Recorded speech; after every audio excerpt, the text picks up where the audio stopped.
well. And I think it probably does depend a bit on context. Like there are some studies that have shown that even when misinformation is corrected, it can still be remembered as a fact. And the more we hear repeated information, the more likely we are to believe it. So I guess like essentially prevention is better than cure. But when you're on social media, I guess like some things to think about is if you are engaging with misinformation and in that context, you're feeling like you want to debunk it by potentially commenting on a post or commenting on an article, like doing it this way can often be fruitless because, or in fact more damaging, because despite your good intentions, the algorithms of social media platforms are just picking that up as engagement and will just amplify this misinformation to more and more people. And also the conversation we often see can quickly become quite outraged and polarized. So in that context, you're probably not going to see either side moving much more closer to the middle.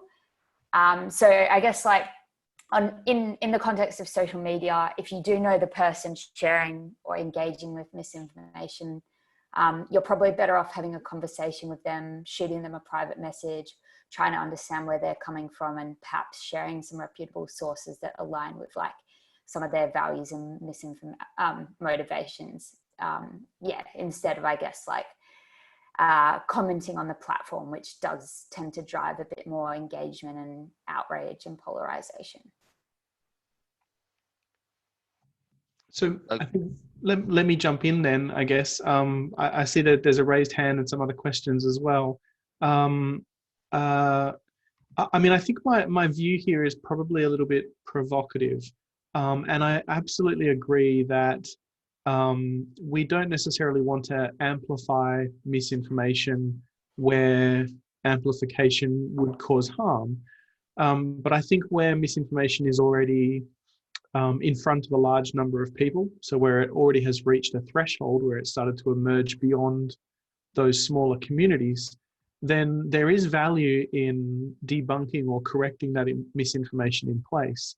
And I think the reason why I think it's a good idea to leave that misinformation on the platform and to leave those people on the platform and to correct them is because I see misinformation in that form as a kind of an opportunity to get in front of the people who really need the correcting, who really need the corrections or the debunking and intervention the most, right?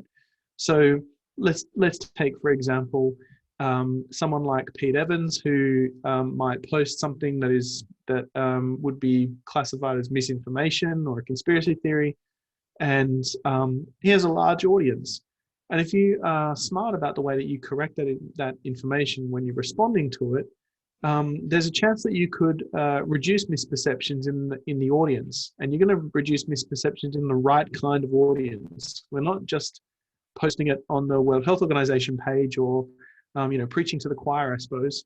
We're actually reaching out to the people who are more likely to be resonating with the information they're seeing.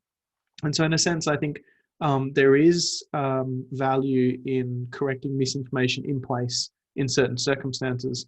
Having said that, of course, I wouldn't necessarily go and try and debunk misinformation from someone who has no followers on a page with nobody on it.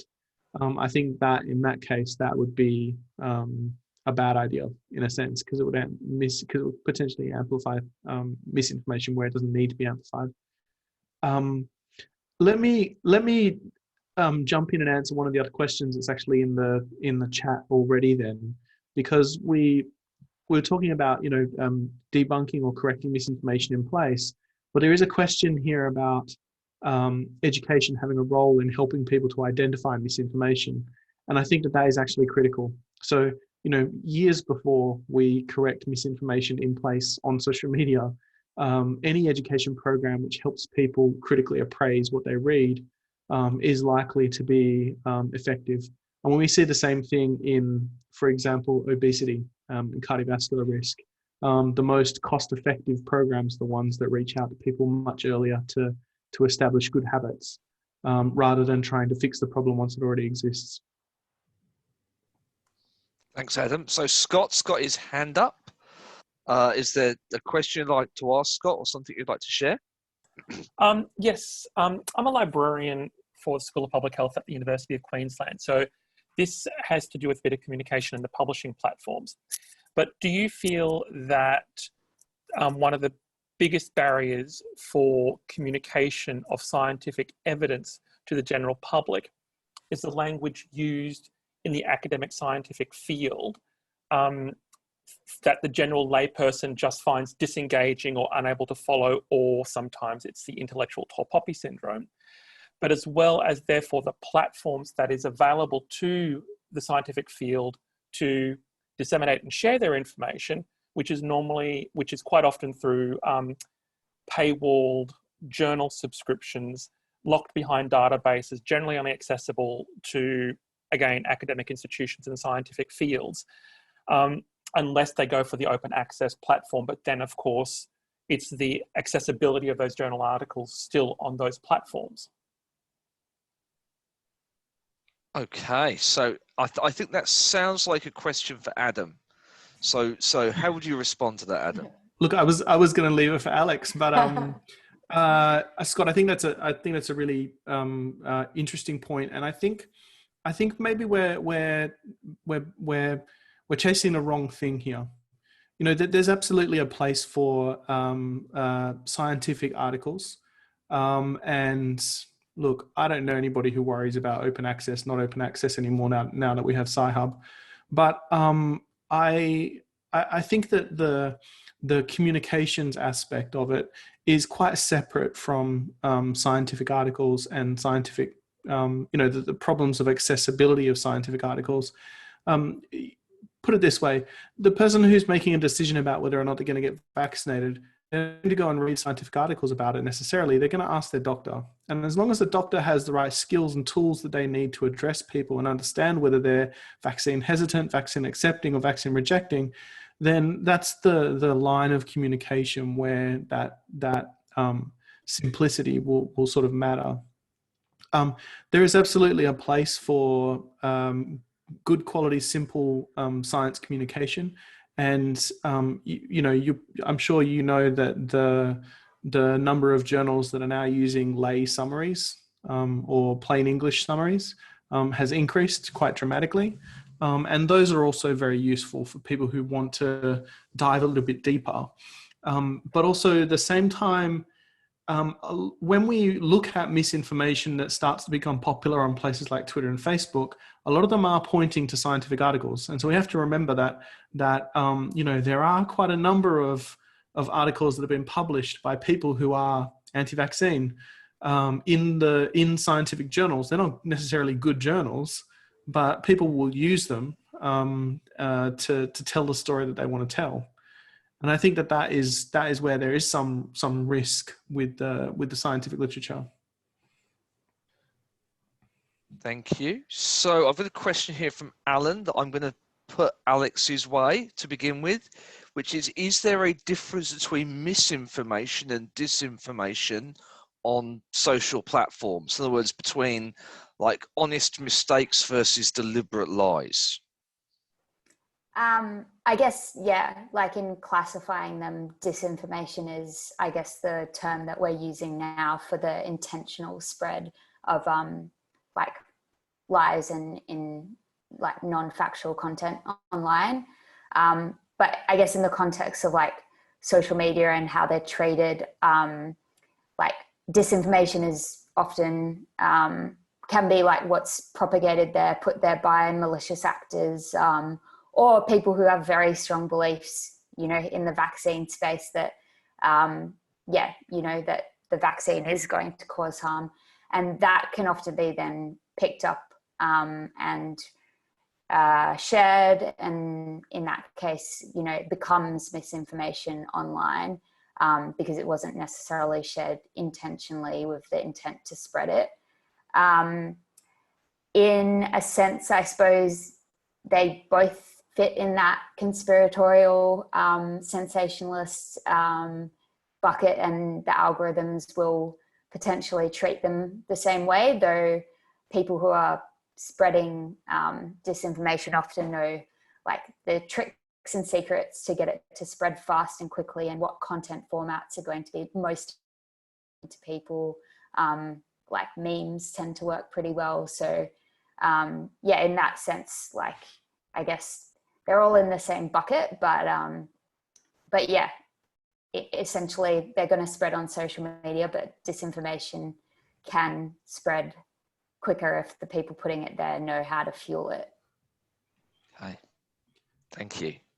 Now I've got a quick one, what I hope will be a quick one for Adam, and then Amelia's got a question for Alex. So Chris has asked, I'm a librarian, do you know if there is simple quality information out there that we can turn people to? I'm going to note that question's been answered by Brad L below, so that was a handy one. And then Sweet.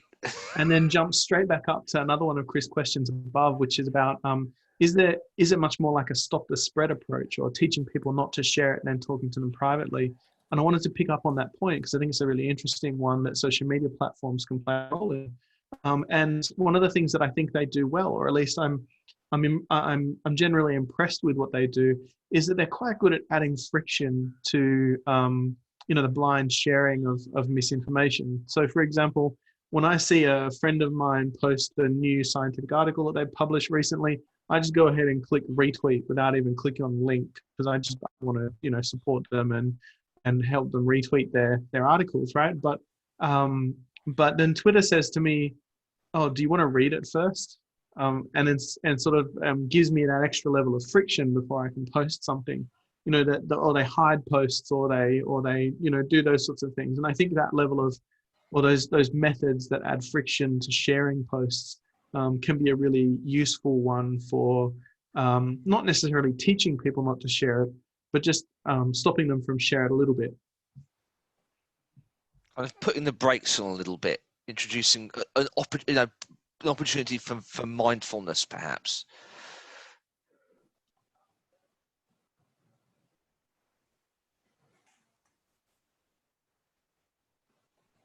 I've lost sound. I'm not sure. They haven't lost sound. I just forgot to press unmute. Oh, cool. All right. So Amelia had a question for you, Alex. What are your thoughts after seeing the digital industry code addressing misinformation that excludes private messaging platforms? As you mentioned, anti-vaxxer groups have been actively recruiting new members on Facebook and redirecting them towards Telegram private groups. So it seems concerning that those communities and conversations are beyond bounds. So I suppose I want to summarize, this is about these conversations going underground. Yeah, I mean, it's a tricky line here, and definitely, I guess, a concern. I guess the first comment on the DigiCode was like initially it was sort of set out to address disinformation and sort of excluded misinformation altogether, which is concerning because we know that misinformation, the unintentional spread of misinformation online is also problematic and is going to affect the vaccine rollout. And then the other just comment on that code is like, for us, we would say it's like a little bit like wouldn't be pro this self-regulation approach, which we've seen in Europe. They've tried to roll out 2 years ago, and now they're looking at government regulation because the level of reporting and transparency was not adequate. But yeah, I guess on the private messaging platforms, it is a bit concerning, but there is like that question of like encryption and whether you think that the conversations you're having on these platforms are private or not. So I don't really have a good answer for that one. I think we're always a bit torn on whether or not they should be included or not. And it is worrying that people do move over there. But yeah, I can't really say I have a good answer on that. Sorry, Amelia. No, that's fine. Good answer. Look, I don't think I have a good answer either, but I still believe that we're better off keeping as many people as we can on these larger platforms where they're able to engage across the borders, so to speak. And so I think of the risk of people who are vaccine hesitant, who are on the fence, falling into these rabbit holes in ways that they otherwise wouldn't if all of these people were still part of a much broader, larger conversation, and were being exposed to lots more good information than being isolated in these other groups. We did this study on conspiracy theories a while ago, and so we looked at people who end up posting and engaging in conspiracy theory subreddits, or the conspiracy theory subreddit. And so what we looked at was how they progress through Reddit, through all these different subreddits, to eventually end up posting in and engaging with conspiracy theory forums. And it turns out that if you take people who post in the same subreddit, but one of them travels through all these other subreddits and just goes off and they really like My Little Pony or whatever it is, and then this other person who started in the same place and posted about the same amount of times, but ended up in conspiracy forums, conspiracy theory subreddits, then we can see that there are sort of language differences between those people. But what really struck me about that one was how their language changes as they become embedded in a community that they appear to enjoy. And I really worry that is the 4chan, private messaging, isolated set of groups or communities where they become more and more extreme because they're only talking to each other and they're not being exposed to a much broader conversation. And so I still sort of believe, but I could probably be swayed, that we want to keep as many people on these platforms as possible. Okay. We've had some more recommendations posted in the chat. So there was kind of a question about gender, and I think more broadly, if we start breaking down Australia beyond just like the big mass of Australia, are you seeing patterns in terms of how different communities or groups are responding to issues around vaccination and COVID vaccines specifically? I'm going to throw that to Adam first, then Alex. So, I mean, I'm just trying to think through all of the examples that I've seen recently. So, we just heard a couple of times that men are more accepting of the COVID-19 vaccines than women. So that's one split in the population. There was a study that was done at the University of Sydney by Kirsten McCaffrey and a whole bunch of others, that looked at belief in COVID-19 myths. So not necessarily vaccines, because it was a bit earlier on, but, was it engineered in a lab, hydroxychloroquine, all that sort of stuff. And from what I remember, I believe that people with English as a second language and younger people and men were more likely to agree with those myths. And they did that survey largely around Sydney, and I think a lot of it was in Western Sydney as well. And so there were some communities where these things were being better represented and managed to soak their way into people's beliefs more. Okay, Alex.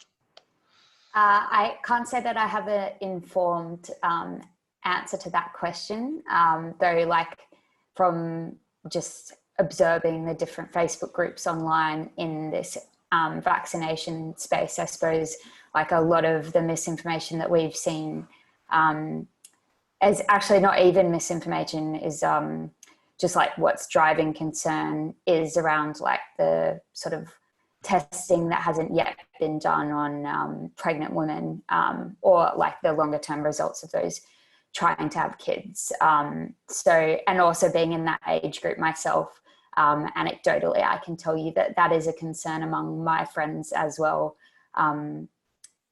Despite me trying to potentially convince them otherwise. I think we also have to remember that this is kind of a different situation, right? I mean, COVID-19 vaccines, they were produced very quickly. People are worried, unnecessarily worried, but they're worried about the speed at which things were produced. They're worried about the fact that we're using new RNA technology in some of these vaccines. And all of these things are different. to what we've seen with other vaccines that have been around for a long time. So you can kind of understand why these concerns are higher for this new weird thing than they are for other vaccines.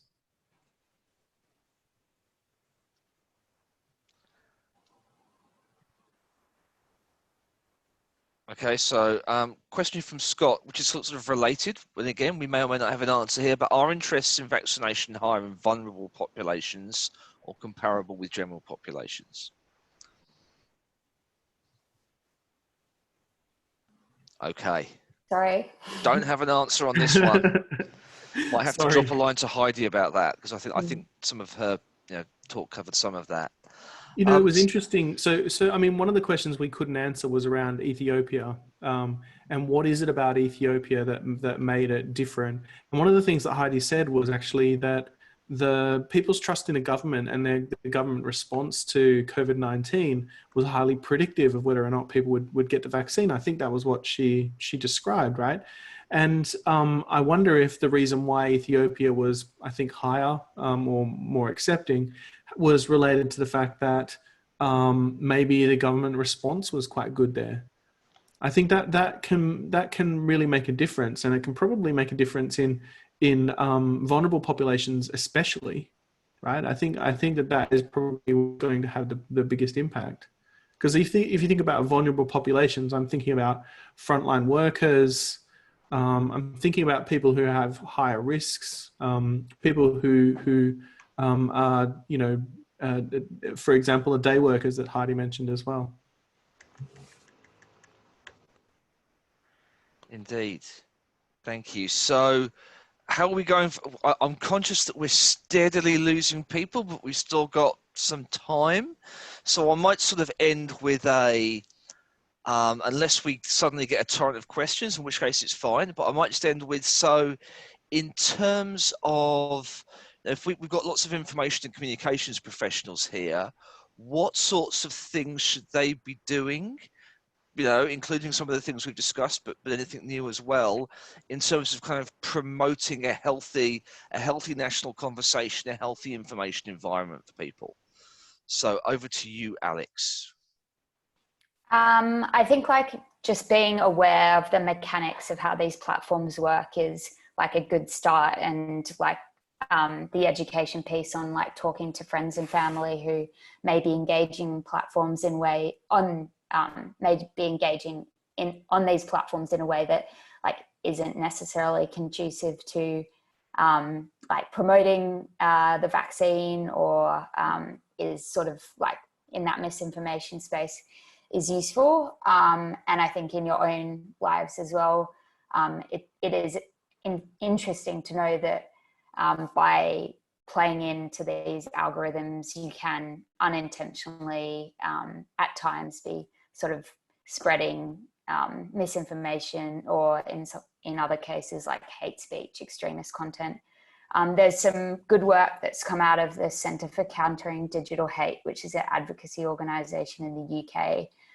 They run a campaign called Don't Feed the Trolls, and they've done a whole swathe of, it's based on a whole swathe of political research that shows the difficulties of trying to dissuade someone who's sort of wedded to their worldview, and by engaging with the claim or even trying to refute it, you can actually sort of entrench it, help to spread it and legitimize it. So I think the education piece is good.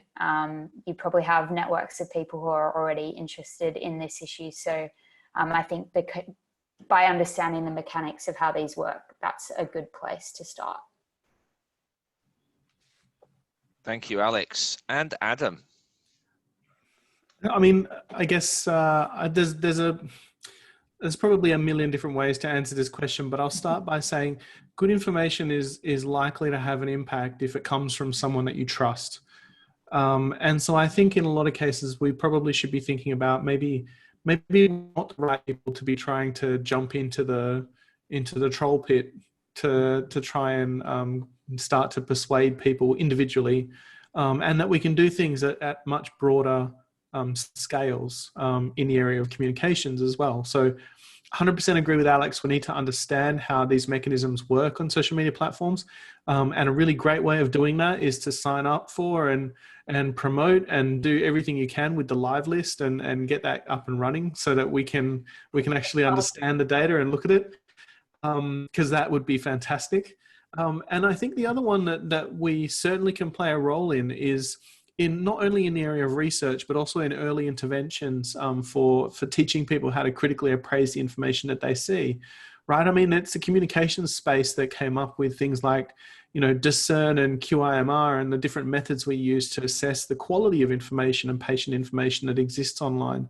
And those are some of the things that we can absolutely have an impact on. And I think we should be doing more high quality, robust research in the space to actually understand what kinds of interventions work and when.